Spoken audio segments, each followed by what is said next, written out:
ತಿಂಗಳ ಗರ್ಭಿಣಿ ಸಹೋದರಿ ಶಾಕಿರಾ ತನ್ನ ಪತಿಯ ಜೀವನ್ಮರಣ ಹೋರಾಟದ ಚಿಕಿತ್ಸೆಗಾಗಿ ಸಹಾಯದ ಬೇಡಿಕೆಯನ್ನಿಟ್ಟಿದ್ದಾಳೆ.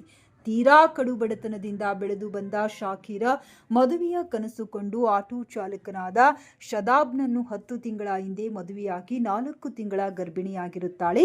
ದೈನಂದಿನ ಜೀವನಕ್ಕೆ ಆಟೋ ಚಾಲಕನಾಗಿ ಜೀವನ ನಡೆಸುತ್ತಿದ್ದ ಶದಾಬ್ ಸಹೋದರನಿಗೆ ಬಾಧಿಸಿದ ಜ್ವರವೊಂದು ತನ್ನ ಶರೀರದ ಎಲ್ಲಾ ಭಾಗಗಳನ್ನು ಡ್ಯಾಮೇಜ್ ಮಾಡಿದೆ.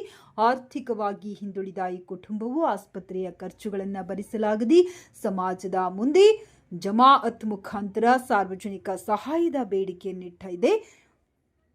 ಉದಾರ ಮನಸ್ಸಿನ ದಾನಿಗಳು ಸಹೋದರಿಯ ಗಂಡನನ್ನ ಉಳಿಸಿಕೊಡಲು ಸಹಾಯ ಮಾಡಿ ಸಹಕರಿಸಿ.